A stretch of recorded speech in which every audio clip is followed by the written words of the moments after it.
guys, welcome back to my channel. If you are new here, my name is Amanda Ray, and whenever I was 17, almost 18 years old, I left the cult that I was born in. If you are interested in hearing more about that, I will leave the links to those videos in my description box down below. But today I have my cousin Michelle here, who you guys may know from Escaping Polygamy. She goes by Ava on Escaping Polygamy. She's also was in one of my previous videos with Allison. Allison and Michelle and me are all cousins, and we all left the same cult. And Rachel. Yeah, Rachel was in that too, my sister. Well, my mom and my dad lied at the same time. Yeah, that's true. But yeah, so this is Michelle. We're going to be going deeper into her story of how she left and the whole childhood and her upbringing. The first question was, how many wives does your dad have? He got married to 16 different wives, but then 2 of them left him, and then 2 of them died, so right now, like 12 Okay. living wives. I remember hearing about his wives leaving him when I was way older, like they hid that. I didn't know till one of your half-brothers told me when I was like 16, and I was like, what? I remember being in elementary school, and I think I overheard someone talking about it, and then I was like, Mom, I heard this, and she said, okay, but don't talk about it. Yeah, they don't talk about it, and he kind of acts like it never happened. Yeah, he does. He never ever talks about it. One of the daughters came back to like say like, I want to know what my dad is like, and then One of the daughters of the wife that left your dad? yeah, and took her kids, but they were all little kids. Okay. And so she came back around, and my dad was like, this is my daughter, and the kids were like, what? When? Since when? Yeah, and then he was just like, oh, don't worry about it. But then she ended up not getting married in the order, because when she came back, they like immediately tried to slap her into a marriage. Yeah, because she's a girl. How many wives of your dad's were his own sisters and his own nieces? So I think 4 of them were his half-sisters. I know there were at least 4 half-sisters. And then your mom. My is mom. a niece. So there's 5 nieces, 4 sisters. half-sisters. And then he has 16, so that's 5, 6, 7, 8, 9. The 9. rest are cousins. Cousins. Yeah. Unless So 7 are cousins, 5 are nieces, and 4 are sisters. Yeah.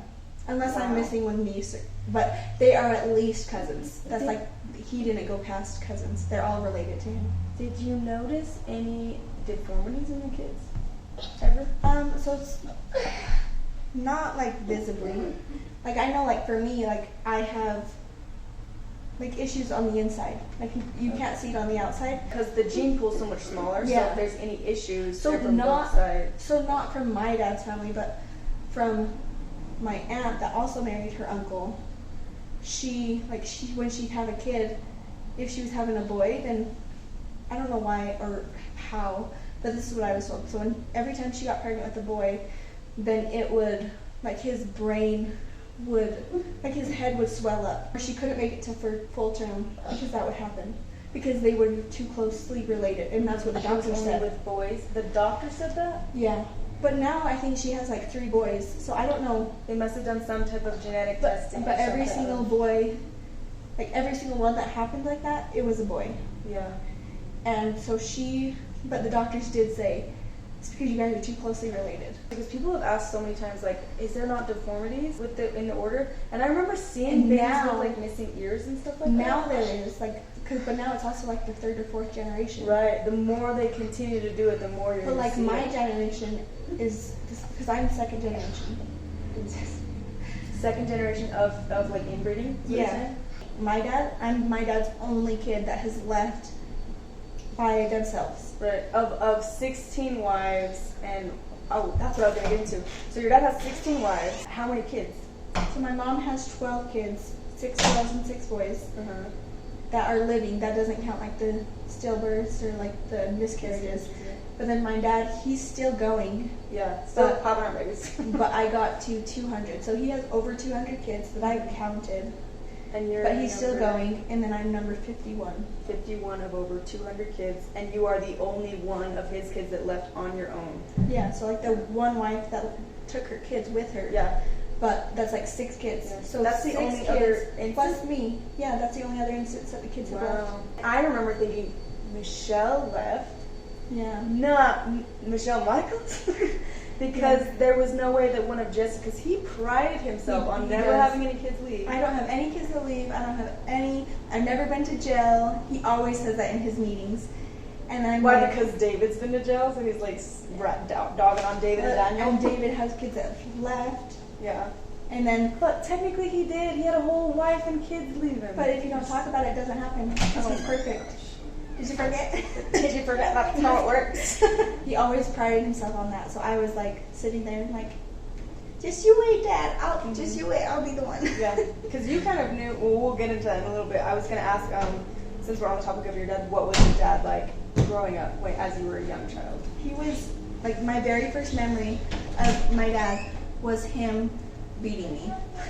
So I was 3 or 4. It was before I know that I was not in school yet.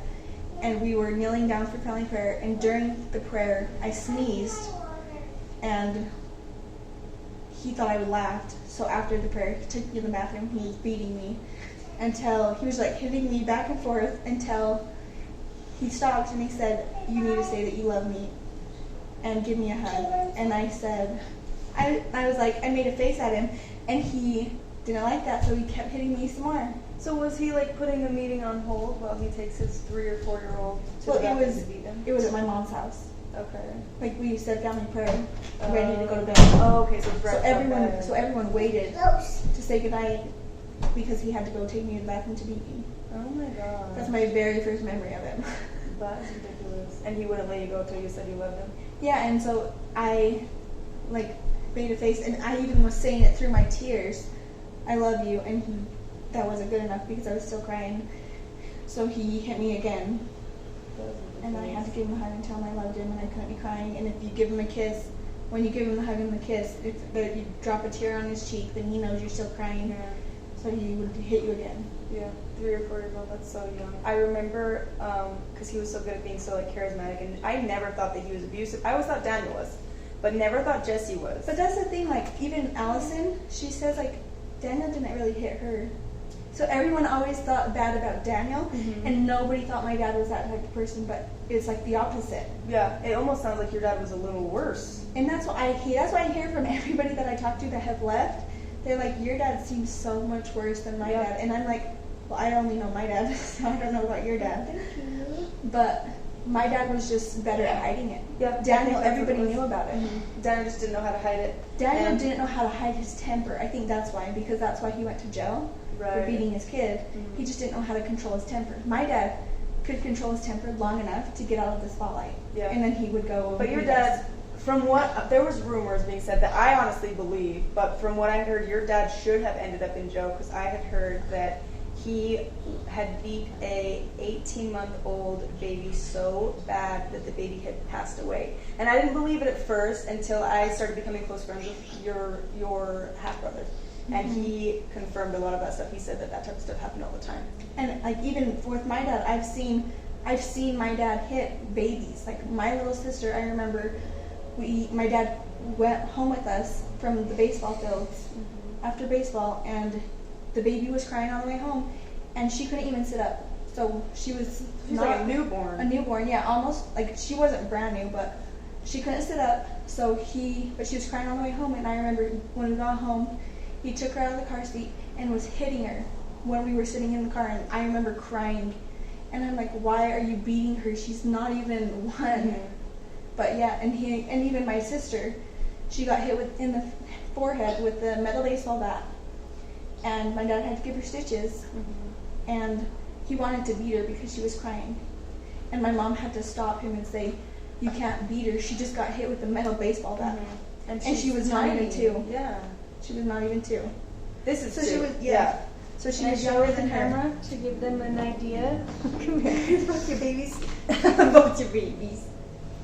So she's, how old is she? She's 2.5. Wow, so she's younger than you. So younger than this.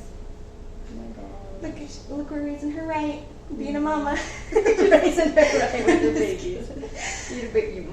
Our family wouldn't even let us have babies that were not white.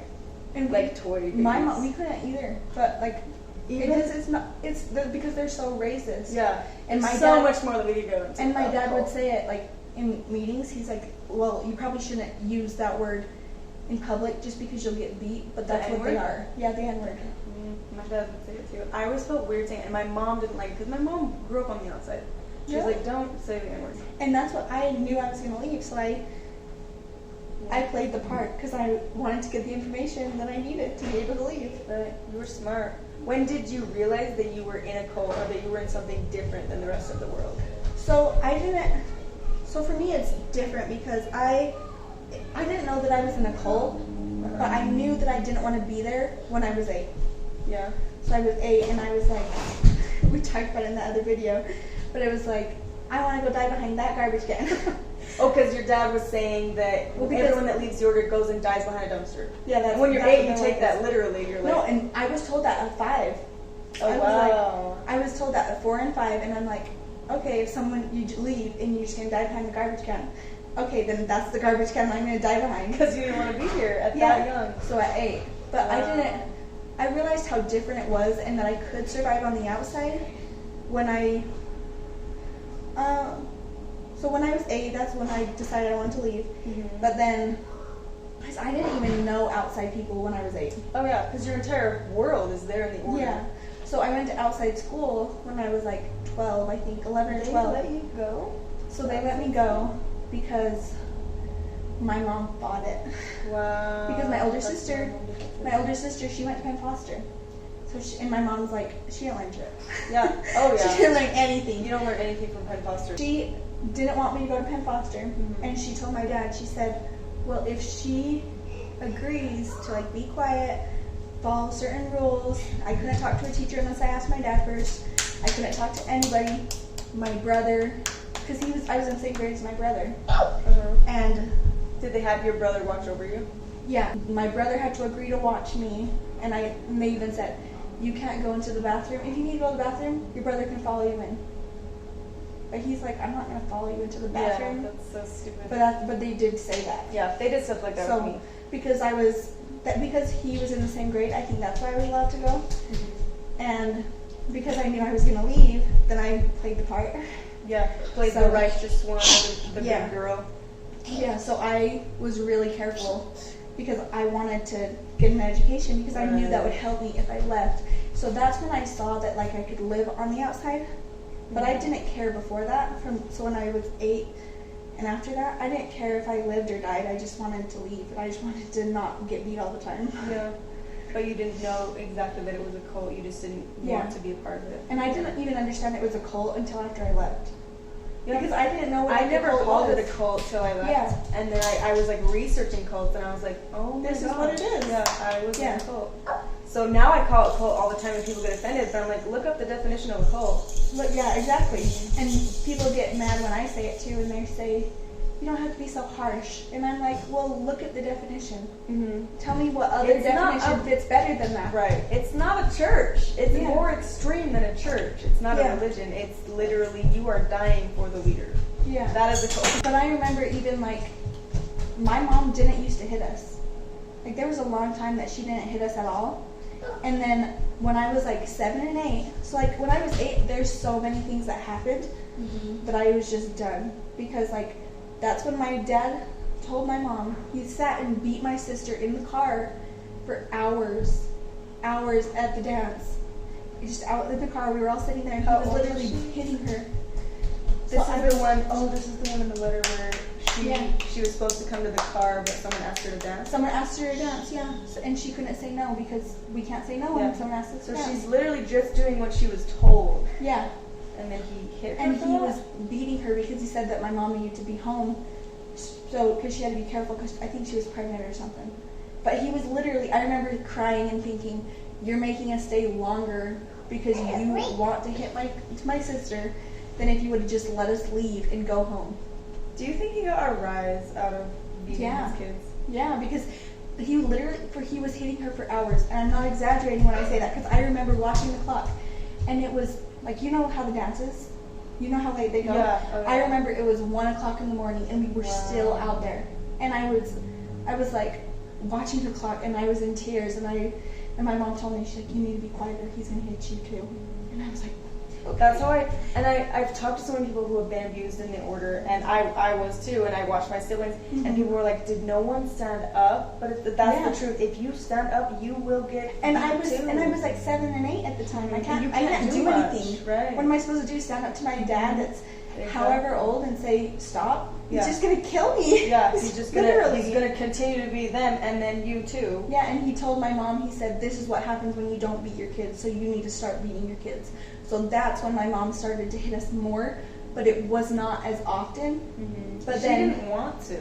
Yeah, she didn't want to. But then that year that I was in school, then I had 2 sisters that was like telling my dad lies, and them and their mom like got a rise out of making up these stories. I guess they were bored or whatever. Gossiping. A lot of people do that in the order. Also, and they just do it make to up take stories. stuff off of the heat off their back. Like if they got in trouble for something, they're like, "Oh, this person's doing this," and they'll make it up. And so my dad told my mom, "You need to go home and beat Michelle."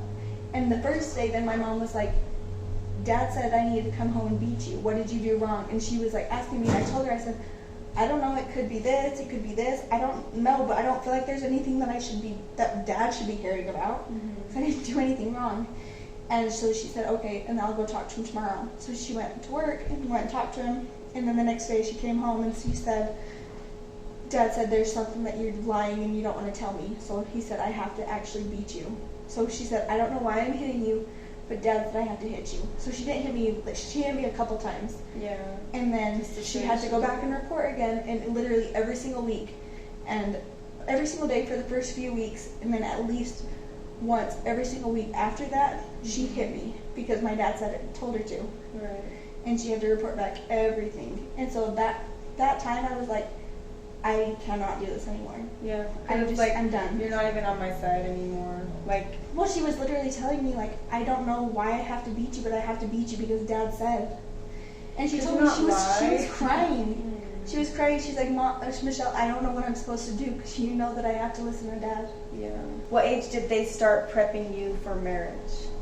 So my dad has his girls' meetings, and then we have like the quorums that we talked about, like the maids of promise, the rosebuds. That was when you graduate each one, and then by the time you get to the last one. At that age, you're 12. In my dad's girls' meetings, you're 12 when you start going.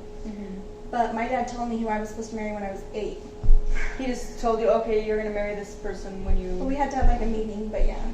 We just went and had a meeting in his at my mom's house.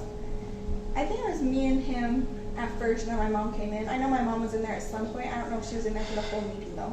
And they were just talking to you. We just talked about it. The older I get and the further, like, the more years that go by that after I've left the order, I realized that it was really just our dads kind of pimping us out. They were. Or sex trafficking us. They were, because they tried to get like, oh, look how many girls I have. Yeah, so and you're I should 8 be years looked at old. better. Yeah, and then they're looking at you, 8 years old, as some type of a commodity or something, like almost like cattle to be traded around. Yeah, and that's what people, there's been girls who say that I felt like just a piece of cattle because they literally say, how much money do you have? Can you give me that money and then I'll give you this girl. I had heard stories about that. I never witnessed it, but I had heard stories, and my was like, Amanda, look at the family. Notice how this family has all this money and all these properties. They can do whatever they want. Notice how all the daughters are married to Paul's sons. Do you want to know why? And I was like, what? Do you want to know why? Why? Because I had a meeting with all of his grandkids and said, if you don't marry Paul's kids, you're not going to go to heaven. Do you think that he said that to his family because he was getting something in return?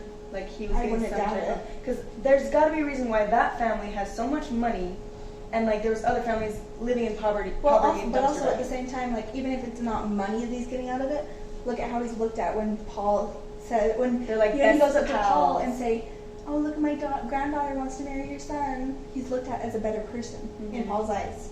That's like, true. Whether it's monetary or not, like you get a raise in your, like, right. What's it called? Like the statue. Well, it's kind of like you can see with an example with my dad. As soon as his daughter started leaving, all of a sudden my mom's losing her job, she's losing her house, she's like getting demoted in every way possible. Because that's what they base the raises on. You get a raise when you get married. You get a raise when you have a kid. You get a raise when you have another kid. Yeah, it's not how good of a worker you are. It's how much can you No. build the kingdom of God. That's what I was gonna say. So my dad's girls, they say this in like the numbered men meeting. They say Jesse's girls always have a savings. So if your son needs money, go marry one of Jesse's girls because they have a really big savings. They said that? Oh, that was a question. How old were you when you started working? So when I started like cleaning, dumping garbages, vacuuming floors when I was 4. Like janitor for the office? Janitor for the office, for ADS, for like different places, wash the walls. And then I started my desk job at the office under my sister when I was 7. Wow. So there was times where men would marry for money?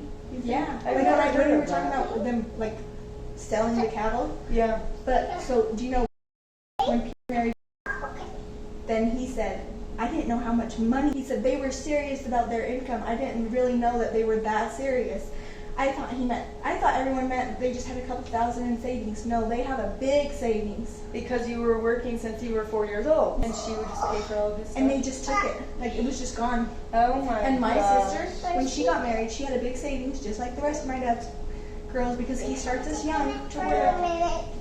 And my sister, so when she got married, her husband took all of her savings and put it, so my sister was the 4th wife, took all of her savings and bought a house for the 3rd wife. What? And she lived in my mom's, like in just a room. Was your sister, did she have any say in that? Was she No. upset? She was upset, yeah. Oh. And they said, oh, you'll get it back. And then she said, when? When am I need somewhere to live because I'm supposed to have kids. I'm supposed to be popping out kids. Yeah. Where am I going to live? But they took all of her savings right after she got married. She hadn't even been married for like 6 months. And they took all of it for the 3rd wife's new house. Wow. Brand new So house. it's like, congratulations, you just got married as a, what number wife?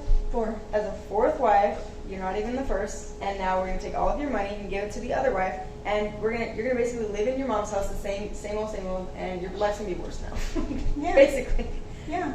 I bet you a lot of women, when they get married in the order, they have this rude awakening after their wedding day. They're like, They do. what the hell? They do. My sister, she was like, I thought it was going to be like this. It was going to be nice. It was going to be like different, but it's like, In no. love. Yeah, they get you so excited because, like what you're saying, Like that's the so one day young. that you get attention from your dad. Mm-hmm. Like me, I didn't get attention from my dad until the day I got emancipated. Then he was like, I guess I can meet with you for 2 hours. That's what my mom always said. Like you notice people's faces after, like when they're getting engaged, when the wedding's almost there, the day of their wedding, and then 3 weeks later. 3 weeks later, Yeah. look how their face changes. Your mom even noticed? Well, she didn't say these things like openly, but she said them to me. Yeah. And she was like, I would hear other people saying them too. So I would tell her like, Mom, I heard this, and so she's like, okay, she's already hearing it. So I guess I can be honest with her. Yeah. I feel like you guys were pretty close. Like Me and my mom were so like close. best friends. We were right before I left. We got so close. She like confided in me, and she would tell me like, I don't know what to do in this situation, and like I gave her advice, and she gave me advice. Yeah. But then I left, and I was like, I felt so bad leaving my mom because of that. That's a big reason why a lot of people stay, because you don't have that relationship with your mom. Yeah, and I never had that relationship up until like the last 2 years when I was in. Mm-hmm. But then I was like, well, am I gonna put my kids through this? Because if I stay, I'm guaranteed to have kids. Yeah. So, and my kids are gonna go through the same things I've been going through, and I can't save my kids and my mom because my mom has to save herself, and she's not gonna do it. Yeah, She's just gonna Right. be complaining, which is fine, but you got to do something about it. And here's the thing: if you would have stayed waiting for her, hoping that she would be ready one day, you'd be waiting forever. And same with my mom. Yeah, exactly. I feel like I had the same relationship with my mom towards the end. We would openly just talk about everything. And then when I left, she was like, why would you leave me behind? And it's Yeah, and it's like, well, did you want were me you to gonna live take your with life? me? Yeah. Were you gonna come with me? Because I know you were. Yeah. You know you weren't. Yeah, you didn't have the guts to do it, so I did it. And they look at it as like us stabbing them in the back. It's like, I get that, but you have to understand where I'm coming from. I'm understanding where you're coming from, that you can't leave your kids, you can't do all this. But you have to understand that I have to save myself because I can't continue to live this cycle that you guys are all living. Exactly. And pretending you're happy. There were so many people that told me they weren't happy. Mm-hmm. Me too. And then when I left, they were like, I'm so happy. I don't know why I told you that before. I must have been having a bad day. And I said, okay. So every single day that you told me that you were having a bad day. So yeah, because that was exactly. It was like every single day. And it's because it makes, if they look bad and they look like they're talking bad, then like what you were saying, it's kind of like when the daughters are all gone, or when it is the same. Because my mom started to look bad because her kids left. So then she has less opportunities. So my mom, I remember because after you guys left, my mom looked at your mom at church and she said, I don't know how she can still like bear to show her face while everyone's shitting on her because her kids left. And I remember feeling so bad. I was like, better get ready, Mom. Oh, because you knew you were I going to knew do I that was to going her. to leave, and I was like, oh my gosh. Like, when things like that, like, she was open and honest with me about things like that. And I was like, Mom, I know, but I need to save myself. I'm sorry. I'm sorry. I love you, but I can't. I'm not happy. In my life here, yeah, exactly. But that is kind of, that's exactly why people would tell you after you left, oh, I don't know why I told you that I was having a miserable life, I'm so happy. Because if it gets out that they were talking like that, they're going to be treated like how my mom was treated. The bad reputation. They see how other people are treated, so they're going to shut their mouth. Kind of like with the abuse too. And that's what they hurry and got to me. Like as soon as they could, they were like, oh, I was just kidding when I said I was having a bad day. I was just kidding when I said I didn't like my husband. I was just kidding. Like they literally had that talk with me, and I'm like, I don't really care right now. I'm just trying to live my life. I'm trying to get away from you guys. So I don't care if you were just kidding or because they're scared that it's going to be exposed and ruin their life while they're there. And I'm like, I'm not here to ruin your life. But I'm also not going to stand by while all these kids are being abused. And turn the other. Everyone's always like, why don't you just turn the other cheek? Or like, why can't you just live your life and move on? You are living your life. You have your baby. You have your whole life. You're doing this. But at the same time, this, at least for me, I can't sleep at night. Just washing my hands and never talking to them again, and like going about my life. I have like nightmares and like flashbacks about what happens. But like that doesn't mean just because I am trying to make sure like the kids there are like have a healthy life. It doesn't mean I'm not happy. Like I'm happy with my life. My daughter, she's happy. Like she's sassy. She's happy and healthy. I want to have a baby girl just like her. But what I was gonna say is, I feel like guilty sometimes, like that. I'll wake up in the night like knowing I know what they're going through. Like, and if I sit here, would it have been better for me to stay and try to save them from the inside? But in the end, like you can't, because you only have so much power too as a woman. Exactly. And like if it gets out, then you're going to be beat. You're going to be thrown in a home. And they have so much control over you while you're there. They have no control over you while you're out. And that's why I had to do it from the outside. As hard as it is, I have to do it from the outside. Because a lot of people say it's harder leaving than staying, because you could just stay and live your whole life there and be with your family. It's like it's a different kind of hard, because like I can just shut off my emotions, but then like you're not going to love your kids. Like you can't truly love your kids if you just shut off all your emotions. But that's what you need to do to get through it. My mom literally has talked about that. How she basically is like, you have to go numb. You do. To survive in the order. I was curious to know, did you ever believe in polygamy, or what were your thoughts on polygamy while you were there? I think I believed in it at first, until I actually looked around and like noticed. Because I thought, like with my dad's family, I thought, oh, it's just my dad's family. Well, my dad's family is the only one that has the issues. So I don't think polygamy can work, because I think there's too much control ingrained in it. Because it's all about everybody going towards the man. But like polyamory, because like I know people who are polyamorous. Where that's multiple wives and multiple husbands? Right? Well, they don't get married, but it's multiple partners, But they can also, the girls or guys can leave whenever they're not happy. They're not popping out kids, so and kids are not religious involved. Thing. And it's not religious. So that is the biggest thing. So I think polyamory is okay, because like that's if everyone is able to voice their opinion. They're all communicating, everyone, and no one's being shamed or guilted or fear-based. And that's what they say about the order, like you could leave whenever you want. No, you can't. I really like look at your mom. what happened when she left? Right. What, some of her kids were taken away. Yeah. Well, and like she was looked at. my dad found her. Exactly. And told her, like, used the fear tactic, said that everyone's been having dreams that her kids are gonna die. Yeah. They told me that. They said, they said, after I left, they said, everybody's having dreams that if you don't come back, then you're gonna bring some of your younger siblings out and you're gonna have them be down to hell too. Did that ever make you feel guilty? Or were you so far gone? It made me think about it, for sure. Like, I thought about it and I was like, well, if they are not happy, then yeah. But if they're happy, there should be no reason why me leaving would affect their happiness. Okay. If they're so happy without me, then me leaving should not affect them. If they're such a great order, the order is God's place on earth, right? Yeah, so it did make me stop and think, though. Did you ever feel this? I'm curious on this because I didn't ever feel like I was going to hell when I left. Did you feel like you were going to hell? So I was told that I was going to hell because I popped my knuckles when I was in the order. What? So Paul said in church one time that we weren't supposed to pop our knuckles.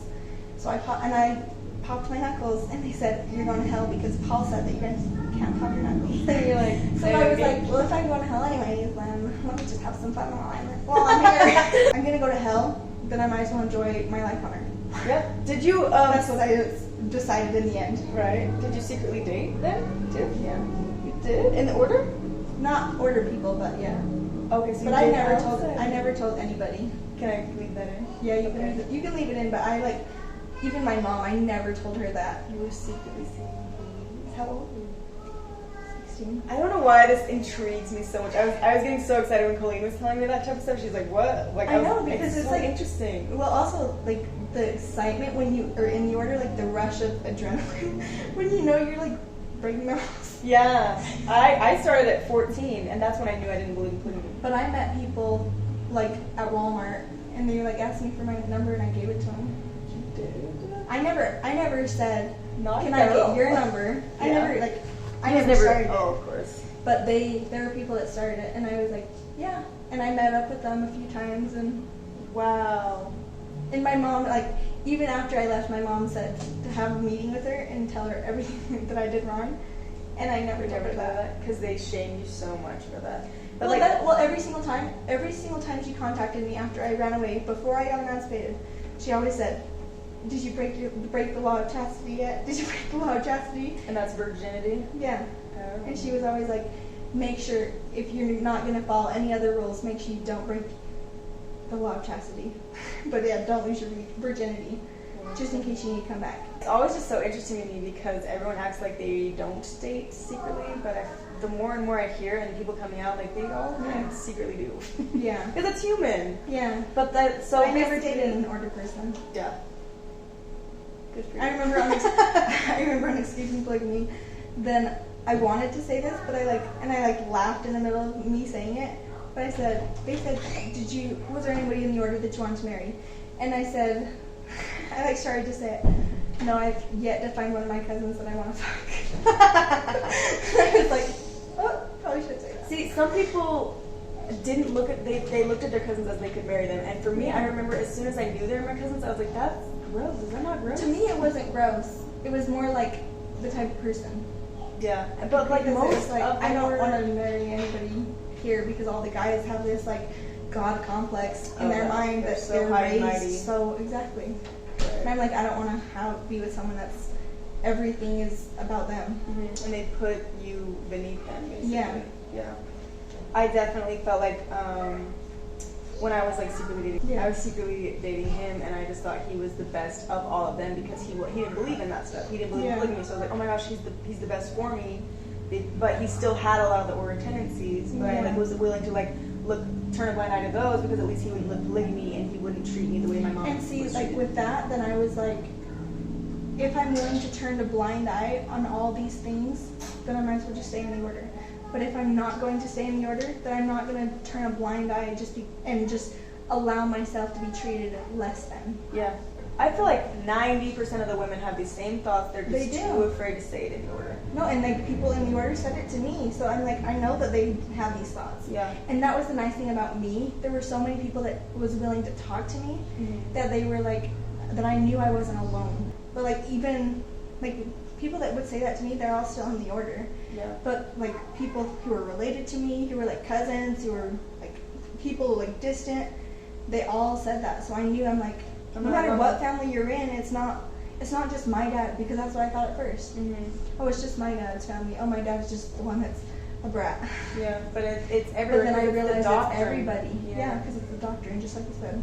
I remember praying to God, being like, did women do something wrong to have to do this? Like, did I do something wrong in the life before this? Yeah, to have to be born in this? And that's what my grandma, she didn't take crap from people That's growing what up. people didn't like. And so that's why she was like pushed out of a lot of things. But so that's why I knew like it wasn't women in general, it was just the guys, because my grandma had nobody above her. Right, because like she's she the does, sister. like right? she does, but her husband, like, because my grandma, it was just her raising her kids by herself. Yeah. So I was like, so it's just the men, because my grandma's not mean like that. Yeah. So that answered that question for me as a young kid. Right. So I knew it was like Paul and Jesse, the seven brothers, the brother, yeah. But that's the core of the church, because I remember a lot of people being like, well, you can't hate the order because one or two people are Oh, I have the messages of with him, the people saying that to me. But it's like the one or two people. It's Daniel. Daniel's the order. Yeah, that's the leader's brother. What are you talking about? Oh, that's the leader. Yeah, Daniel's beating his kids. Paul is the leader, and I've heard that he's doing all of these things to his kids and his wives. Yeah. And then he's teaching to be this way, this kind of a husband. Just like it's literally in the doctrine. Look at the papers. This is the long list of what women have to do. Where's the list of how to be a good husband? Paul has just really mastered. My hands are clean. Wait, what? Yeah, they played the dumb game so well. Yeah, but they know everything. And I played that game right till the end when I left, right to my like, dad's face. What? And he got mad after I left, and because I told him, I said, "You played the dumb game really well, huh, Dad?"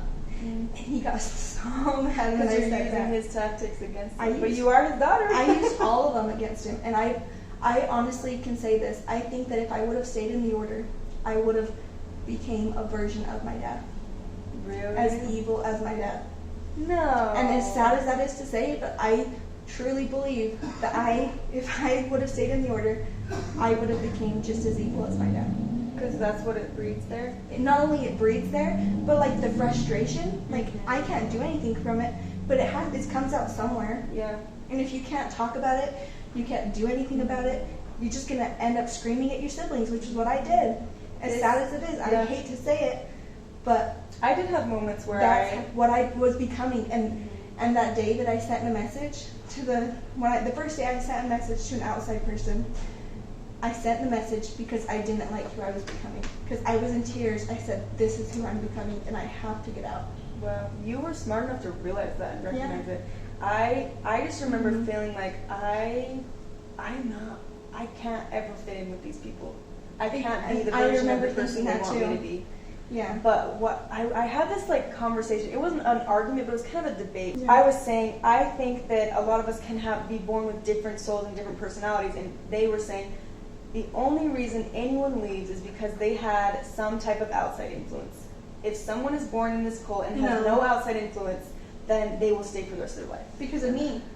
That's what my mom asked me. She said, when did you want to leave? Was it because you went to outside school? Was it because you went to college? And I said, no, Mom, I wanted to leave and die behind a garbage can when I was 8. And I had no outside influence. Yeah. I didn't know that my mom's dad had left.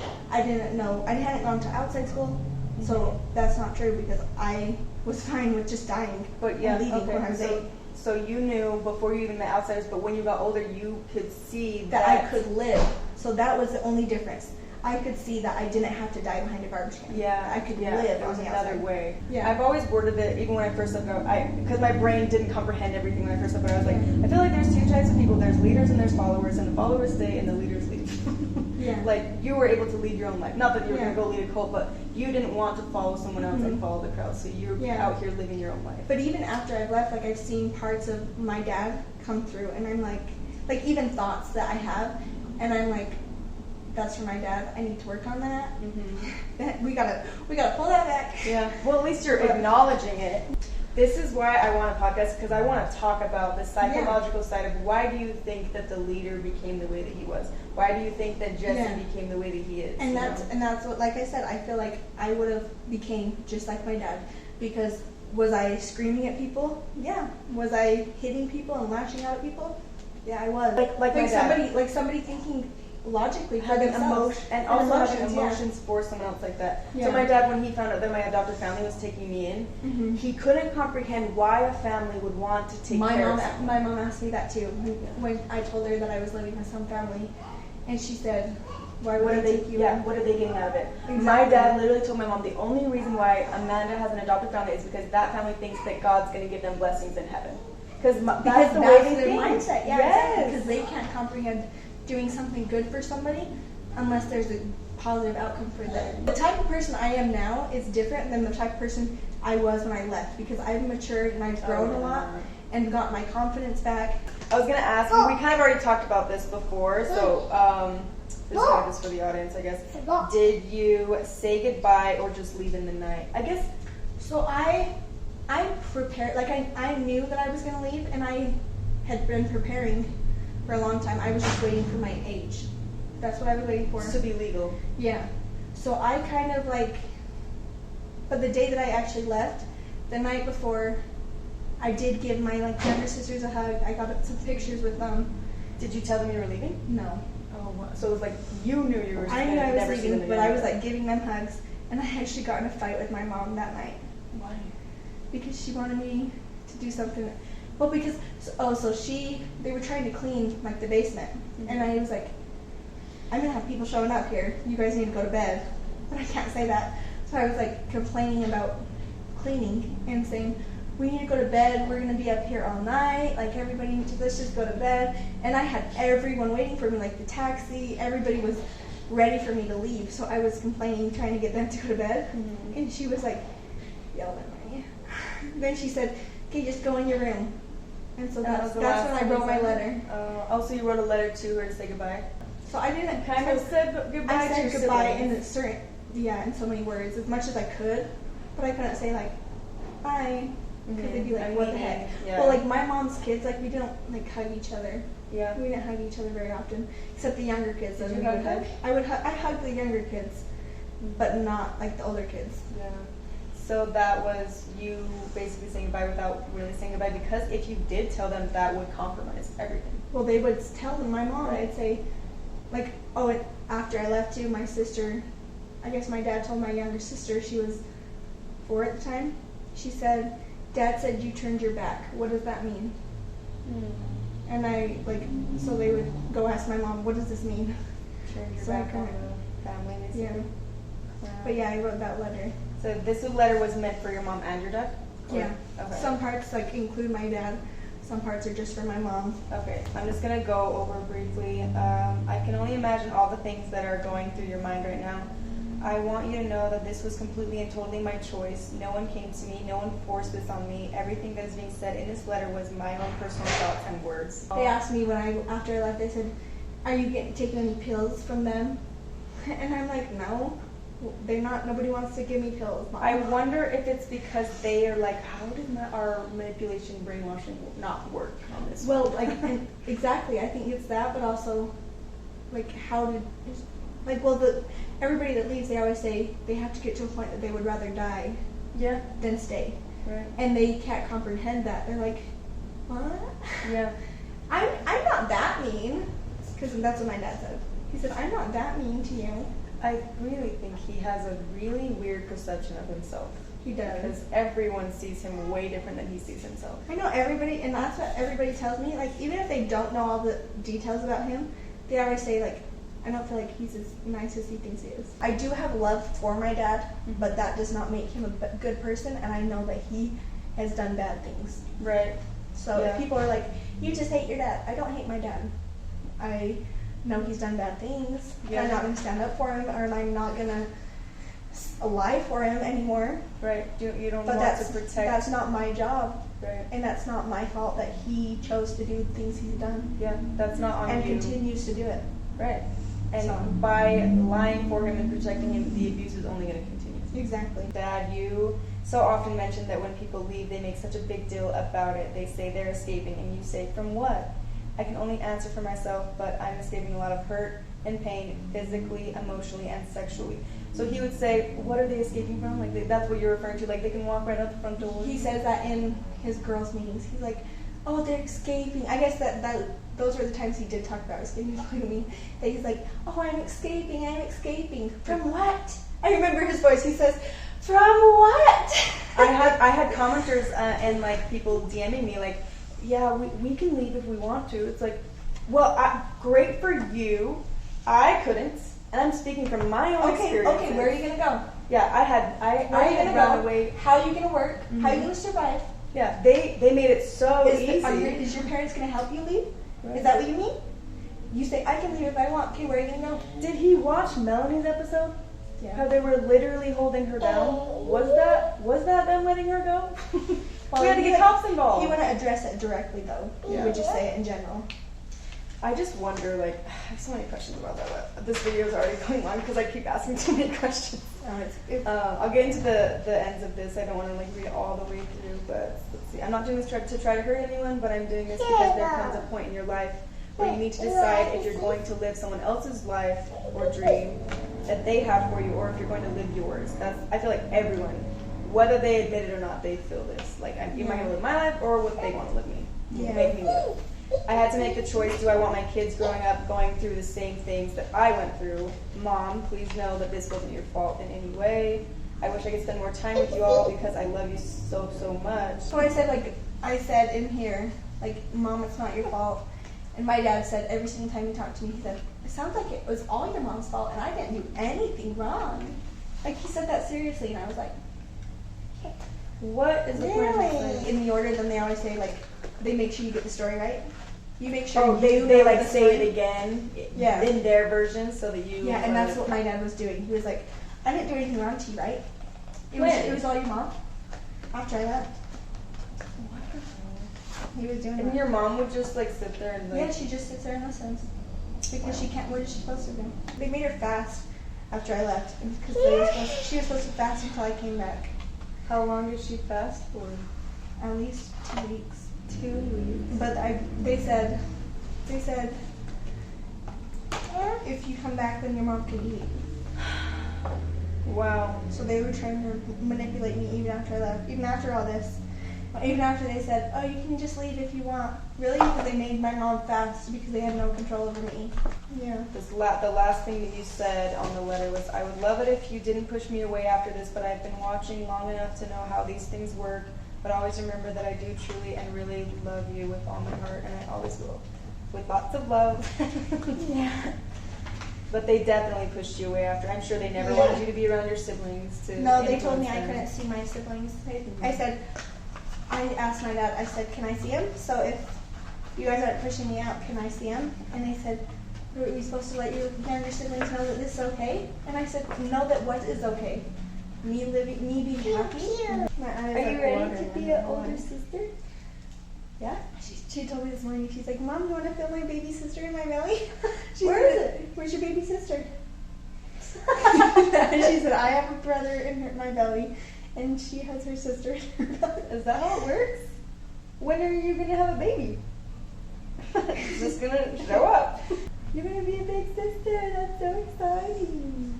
Okay, my last question. I guess these questions can be for our next video. I want to do another video with you where it's where you're at now, but this is just the last questions, I guess. I guess it's just my question because I'm nosy. Yeah. Yeah, you are. Okay. Where did you go? I had to leave. I had to go file papers for emancipation because if I didn't have those filed, then they could legally pull me back. But if they tried to pull me back and I had filed the papers, and I could have some leverage, and I could say, like, hey, look, I'm trying to get emancipated, I'm doing the legal work, and all that. So I went to the courthouse and sat outside until they opened. And then I went to... And you were 17, so that's why you had to get emancipated. Yeah. Oh, wow. And then I went to one of our aunts' houses who's left. I never met her before. And she, like, let me stay there that night. And then one of her friends like let me live with her after that until I turned 18 and could get rent somewhere. Because I couldn't rent anywhere because I was 17. Yeah. So nobody would let me rent, even even after I got emancipated. They were like, "Oh no, we can't do it." Yeah. Wow. I have so many questions that are based off that, and I'm sure a lot of you guys are gonna have so many questions for her. But I feel bad for making you sit here pregnant talking about it, and then you have something in your eye. So I'm gonna let her go. But if you guys have any questions or comments, leave them down below, and let us know if you want to hear more about the escape and her life after, her life now. So thank you so much. And you want to say bye to the camera? Say bye. Say bye.